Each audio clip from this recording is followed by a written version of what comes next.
Fala pessoal, tudo bom com vocês? Eu espero que sim. Esse aqui é o canal Uma Baita Leitura. No vídeo de hoje eu vou compartilhar com vocês aqui algumas leituras que eu fiz de algumas mensais, né, que eu ando pegando. No caso são a Mulher Maravilha, né, e Flash, a Batman, né, a mensal do Batman, a número 3. E o Conan, né, o Bárbaro, a número 2 e a número 3. Então, sem mais delongas, vamos direto ao vídeo.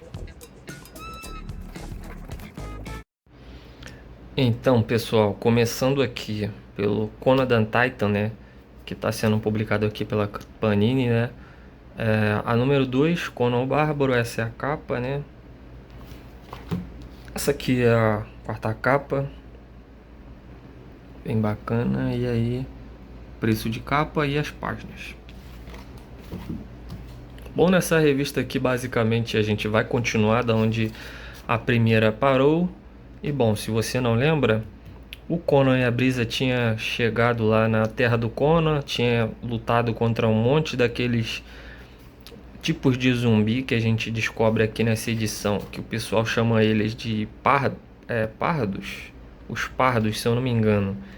E ele vai acabar encontrando uns outros aqui um pouco mais diferentes, que eles chamam de pele de cobra. Ele descobre aqui que os amigos deles estavam presos, sendo feitos reféns. E o funcionamento aqui basicamente dessa dungeon, é que esses peles de cobra, deixa eu ver se eu acho ele aqui. Parece até aquele cara que tinha lá no Thundercat, lá, aquele vilão lá, Monra. E, bom, esses peles de cobra transformam as pessoas em pardos, né? Eles chamam de pardos, que é aqueles zumbis. E, bom, aqui o Conan descobre que os amigos dele, na verdade, né? Alguns ainda estavam vivos e estavam sendo feitos reféns aqui nesse lugar. Então o Conan pede para a Brisa levar alguns, a maior parte ali que estava muito abatida, para casa, para lá para fora da torre, para salvar eles e assim também dando um jeito dela se manter salva. E aí alguns que ainda estavam fortes se infiltram, né? Consegue pegar algumas peles de cobra ali, roubar o manto deles e descobre ali o culto que eles faziam lá embaixo, que era nessa espécie de lago aqui. O líder deles pega essas pessoas que estão mais exaustas e jogam lá dentro lá para uma espécie de entidade, né, que eles cultuam. Bom, o que acontece a gente já vai saber, né? A gente já sabe, né, na verdade, que o Conan vai ser descoberto, a pancadaria vai rolar solta e o Conan vai conseguir matar bastante os amigos deles também. Só que nesses embates, né, com o líder desses peles de cobra, o Conan acaba caindo dentro desse lago lá, né? E lá no fundo desse lago, alguns tentáculos lá dessa entidade acaba prendendo lá o Conan lá embaixo. Só que aí, e parece que o Conan não vai conseguir sair, né? Só que aí aparece para ele esse espírito aqui, que é de um rapaz que se chama lá da tribo Borne, né? Qual o nome dele aqui, ó? Brule. E ele diz que a espada do Conan vem dessa lança dele, e que ele usou essa lança para quebrar a estátua dessa entidade que hipnotiza as pessoas. E ele conta a história ali, que eles foram acolhidos por um povo que, sabe, tentou enganar eles para deixar eles exaustos e transformar eles nesses zumbis, né, nos pálidos, né. Daí ele e alguns amigos deles conseguiram sair desse transe.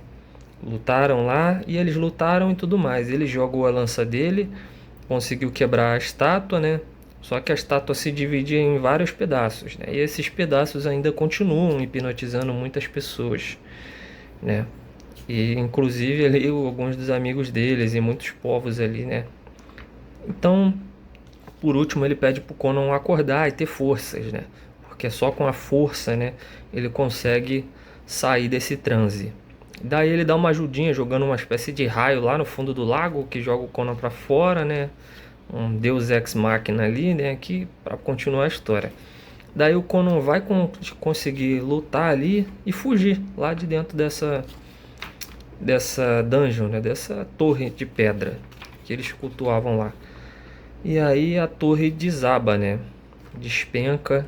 E quando ele chega lá fora, ele pergunta, a primeira coisa que ele pergunta é sobre a Brisa, né? Que é a namoradinha dele, né? Que ele tava junto em toda essa jornada. Mas eles dizem que ela deixou eles lá fora e foi lá pra dentro para tentar salvar ele de novo, né? E aí faz parecer que a Brisa acabou morrendo. E aí no fim das contas, né? Alguns dos pedaços brilhando lá fora, que caiu lá fora, alguns dos rapazes encontrou e a história termina, né? Olha a cara do indivíduo. Tudo indica aí que isso aí vai acabar tendo uma continuação. Então essa foi a Conan número 2, muito rapidinha, uma história bem rapidinha. Daí eu lia logo a número 3, né? Porque é bem bacana essas histórias do Conan. Mas na número 3 já começa aqui uma história bem diferente. Inclusive o desenhista muda. E, bom, aqui o Conan se envolveu com alguns piratas e ladrões, né? E se apaixonou, para variar, de novo. Só que, né, ele foi meio que enganado, né, entre aspas. Levaram, enforcaram a mulher que ele amava de novo e aí ele se entregou à cachaça de novo, né? Entrou na bad, na depressão, porque Conan é isso, né? É depressão e cachaça e roubo e porrada. E bom, o desenhista novo é o Doug Braithwaite, né? Eu acredito que esteja pronunciando certo, né? A arte dele é muito bacana, combina muito as cores aqui do rapaz aqui, ó, do Diego Rodrigues. É muito boa também. Cara, fica muito, dá um salto assim estupendo da outra que já não era ruim, mas pra cá fica melhor ainda. E bom, e daí o Conan já tá envolvido aqui em uma nova gangue aqui. E vai chegar um rapaz para eles aqui e pedir para eles fazerem um roubo para ele. Mas não é um roubo qualquer. É um roubo na casa do deus dos roubos, né? Dos ladrões, né? E aí eles pensam pra caramba, não, isso aí não é pra gente, a gente não vai conseguir porque, cara, é um deus e tudo mais. E aí acaba aceitando. Porque também eles pensaram, bom, mas se a gente conseguir roubar deles, né? Da casa do deus, a gente vai virar uma lenda também, né? E aí eles armam tudo lá, planejam e vê a melhor jeito de entrar. Eles veem que os rapazes sempre, os seguranças sempre revistam tudo e que não dá pra entrar nem disfarçado, mas eles vê que tem uma falhazinha ali, como sempre tem, né? De entrar pelo a carroça de defunto, porque o deus lá deles, esse deus dos ladrões, ele queima defunto lá dentro, né? Pra dizer que se alimenta desse deus, né? A estátua do deus lá. Bom, e daí eles conseguem entrar lá dentro, se infiltrar, né? E aí, ó o Deus aqui, a estátua do Deus. Aqui.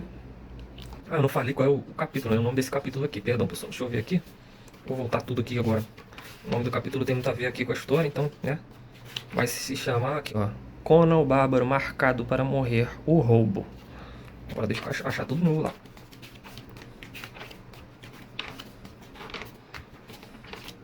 Então, aí o Conan chegando lá, ele consegue se infiltrar, matar lá tudo, passar por tudo que tem que passar. E quando eles conseguem encontrar o baú, destravar as trancas lá, que é muito difícil, mas o cara sempre sabe, né? Tudo mais. Eles vão ver que era o quê? Era uma parte daquela peça lá da segunda revista, da estátua lá que hipnotiza e dá uma merda do cacete, né? Então o Conan fala pro cara não tocar, mas ele toca. E aí o que que acontece? Desperta lá aqueles espíritos doidos lá, que começam a querer pegar geral, sugar o corpo, a alma e tudo mais. Mas aí a gente descobre que esses espíritos, né, por algum motivo, eles têm medo de prata, pó de prata, né? E aí o cara joga, eles conseguem afastar esses espíritos por enquanto. E aí parece muito que aquele cara que tocou é que absorveu esses espíritos. E aí eles conseguem ali lutar lá dentro, conseguir afugentar um pouco esses espíritos, né? Ele acaba caindo numa sala com uma penca de gente, mas para ele, como ele mesmo diz, ó, aqui é o seu domínio. Contra homens, né? Aí não tem para ninguém, não tem ninguém. O Deus da luta, né? Da pancadaria é o Conan, né? Aí, olha só essa arte, que bacana aqui, em página dupla. Como é que esse desenhista aqui dá um show, né? Bom, então, né, o que que acontece? A gente vê um pouco mais do passado com isso tudo, né? O Conan acaba dizendo algumas coisas aqui que não se deve confiar em deuses. E aí tem um mini flashback, né, dele tendo uma conversa com a namoradinha dele, né, antes de rolar essa história aqui, de tudo começar aqui com esses ladrões, né? E eles, antes do Conan, ele era menos pessimista, né? Se tratando de deuses. E agora ele acaba se tornando. Ele acreditava que esse deus dos ladrões ele era do bem. Mas aí depois disso aqui ele acaba vendo que, né? Não, ele é um deus do mal. E eles conseguem ali roubar, entregar pro cara, mas o cara acaba dizendo que tiraram o poder da peça, né? Que foi justamente o rapaz que tocou lá na peça, né? Mas eles conseguem o pagamento deles, né? E no fim de tudo, essa cena aqui no final, onde o Conan acaba ficando com a ladina, né? Do bando dele. E ela parece que vai ficando com uma face ali envelhecida, né? E aí a gente vai. E aí fica meio em dúvida aqui, eu não entendi muito bem se é o Conan que tá acabando roubando a energia dela ou ela era um espírito, né? E aí, olha, tentando matar ele no final de tudo, né? Então, bom, a última capa, né, que eu não mostrei, mas olha, é linda demais também. Esse desenhista aqui é muito show. Então essa é a Conan da Titan número 3 aqui, eu tô esperando a número 4 chegar já. Muito bacana. Vamos aqui para Batman. Número 3, né? Vamos ver aqui. Aí a gente continua aqui da onde a gente também parou, né? Sempre vai ser continuação, né? Com o Super chegando lá em Gotham, né? E aí, bom, deixa eu mostrar pra vocês aqui que eu tô me enrolando todo. Essa é a capa. Continua aqui com o Zdarsky, né? E o Jimenez, o Ranvê e outro rapaz lá. Olha, isso aqui, ó. E aqui também reúne algumas historinhas dessa daqui, ó, das edições aqui. Que vai ser ali algumas... Não tá falando aqui, mas... Deixa eu ver, aqui ó. As aventuras de Jim Gordon. Que é um casinho ali no final ali. Que eu achei bem mequetrefe. Uma historinha bem mequetrefe. Que nem precisava. Só pra encher linguiça. Mas vamos lá. Bom, o Super chega, né? E fala... Tu acha que ele vai resolver tudo, né? Bom, agora chegou, mas os salvaguardas, né? Que esse maldito desses salvaguardas aqui, bicho chato, cara. Ele já tá preparado ali com Kryptonita.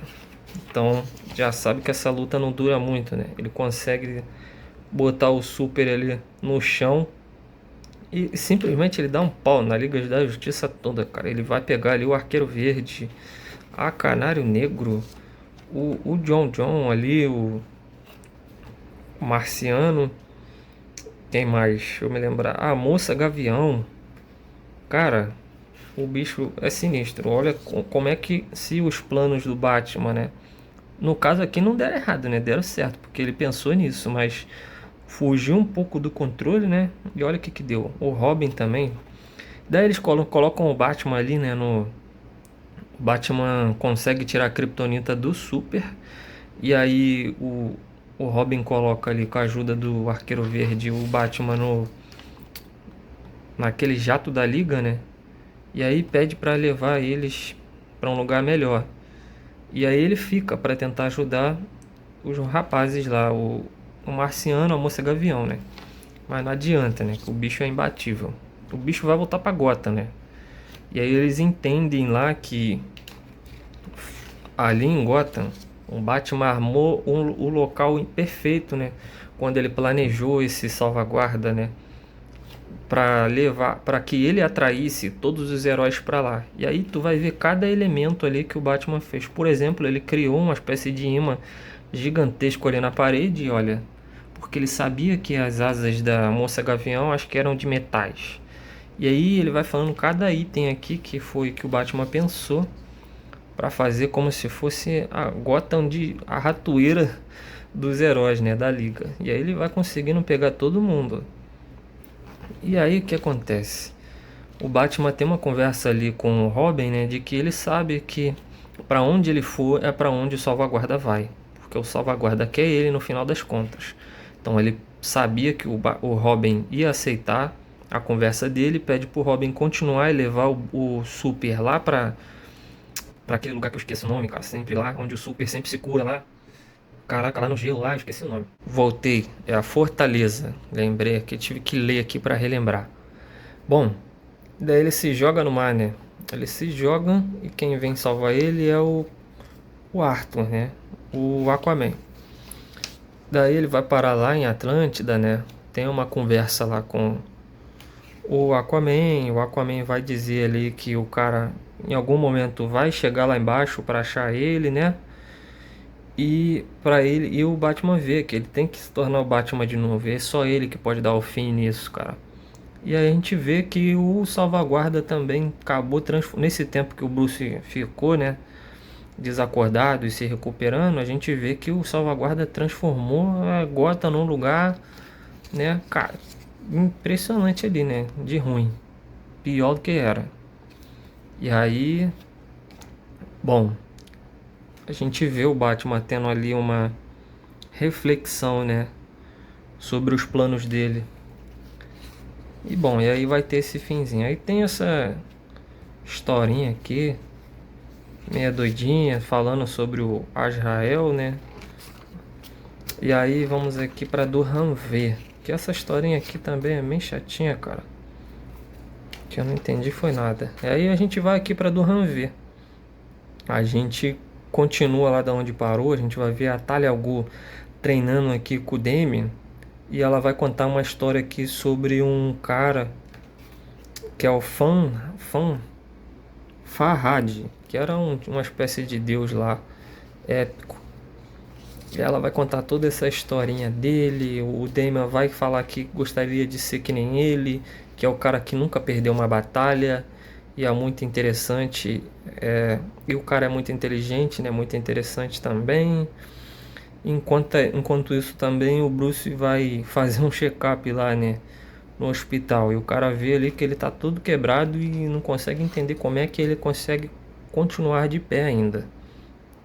E aí, bom, o Bruce vai atrás ali dos capangas ali que estavam ali naquele porto, né, no dia que aconteceu tudo, né?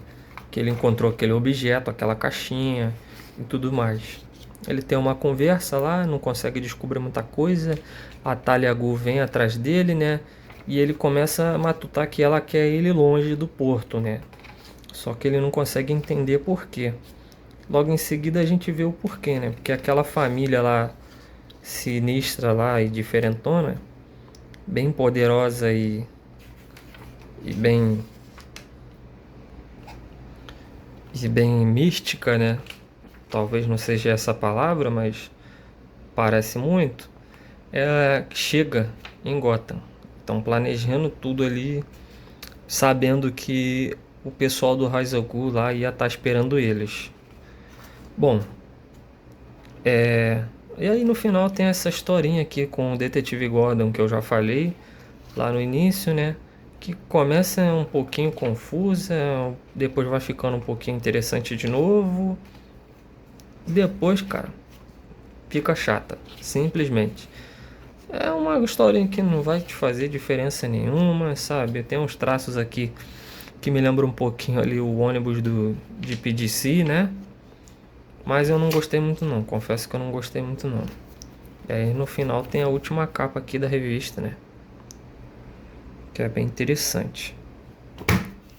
Bom, e por último, e não menos interessante, mas eu deixei por último, né? Porque pra mim a mais interessante atualmente é ela, né? A mensal da Mulher Maravilha e do Flash. Cara, isso aqui é um espetáculo. Bom, essa é a capa, é o volume 2, né? Eu já tô lendo o terceiro volume, tô esperando chegar ao quarto.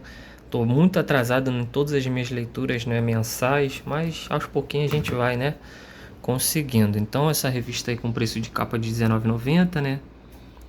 Com aqui as páginas aqui embaixo, 48 páginas também. A gente viu o Flash aqui, né, com esses rapazes aqui que depois a gente vai conversar.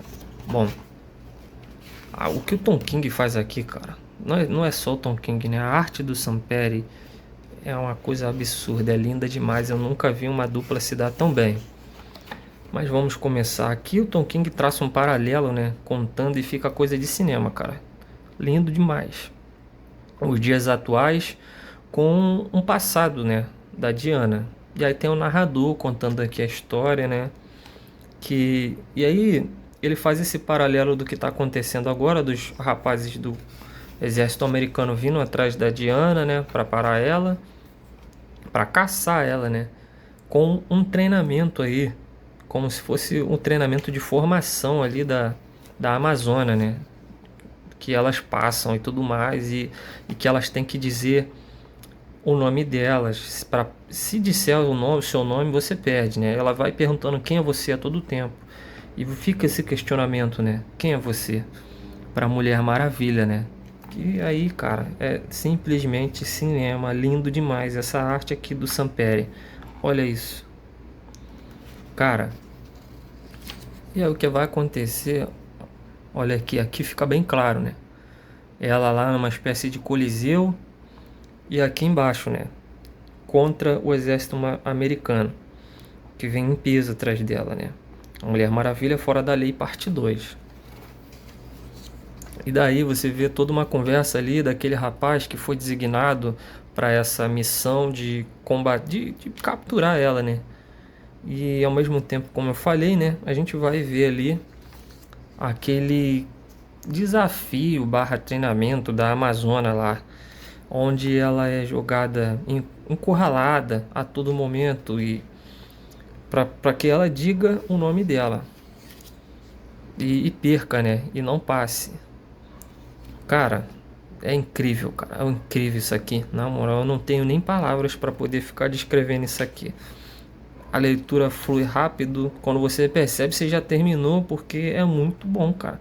Inclusive, eu acho até, cara, covardia, cara, colocar a revista do Flash junto com a da Mulher Maravilha. Por mais que agora eu esteja achando que parece que começa a dar tomar o norte, né? Essa leitura do Flash. Mas é incrível aqui como os diálogos aqui funcionam, a arte, como eu já falei. Eu vou ficar aqui elogiando isso aqui, não vou parar nunca, né? Mas enfim, a gente já sabe que não ia dar certo, né, pro exército americano, e a gente vai ver o exército americano tomando pau, e no fim de tudo a gente vê o final do treinamento dela, né, que ela passa lá como Amazona, e de que forma que ela acaba com isso. E eu não vou tentar não mostrar aqui, vou passar para vocês, né, terem as suas próprias conclusões. Inclusive eu acho que muita gente já viu, né, já gostou. Bom, o final é muito bacana aqui. Não termina, né, nessa revista, mas quando você descobre quem é a pessoa e tudo mais, fica mais bacana ainda. Daí a gente vai aqui para do Flash, né, que eu não tava gostando muito não. Mas aqui começa a ficar mais compreensível, né, as coisas, né. Flash começa a lutar contra um inimigo ali que a gente não sabe muito bem quem ele é, muito menos ele vai apelidando ali e tudo mais, até que... E aí vai o Groot, né, que eu erro o nome desse cara sempre, desse macaco, gorila, né, e aí lutando contra esse Groot, um dos macacos, né, dos gorilas do Groot, ele acaba mexendo ali, né, na manopla do cara. O que acontece é que parece que tudo dá uma parada. O tempo para de novo, o Flash acha que entrou ali na força de aceleração e tem alguém falando com ele ao mesmo tempo. E aí ele vai conversar com aqueles caras, né? que vão se autodenominar a imobilidade, né? E eles vão ensinar ali, vão deixar o Flash bem pequeno, né, em todo sentido, né? Porque eles são grandes e vai mostrar o quão, sabe, inteligentes eles são e o tanto que o Flash, né, na opinião deles, tem que aprender muita coisa ainda. Então eles conseguem acabar com aquele inimigo pro Flash, né?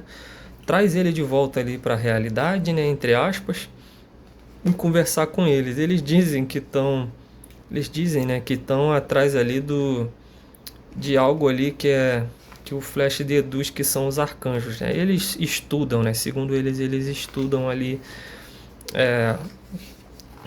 entre o tempo e o outro, né? Bom, e aí o Flash, né? Flash é fogo. O Flash volta para casa sem resolver nada, começa a entrar em conflito com ele mesmo, não fica sem dormir, até que ele tem um start e percebe que a forma de ataque ali do Groot é um tipo de hexágono ali, né?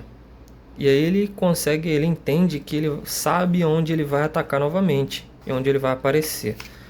Só que ao chegar lá, ele descobre que isso tudo fazia parte, né, dos planos do Groot mesmo para pegar ele, né? E ele acaba caindo numa emboscada, né?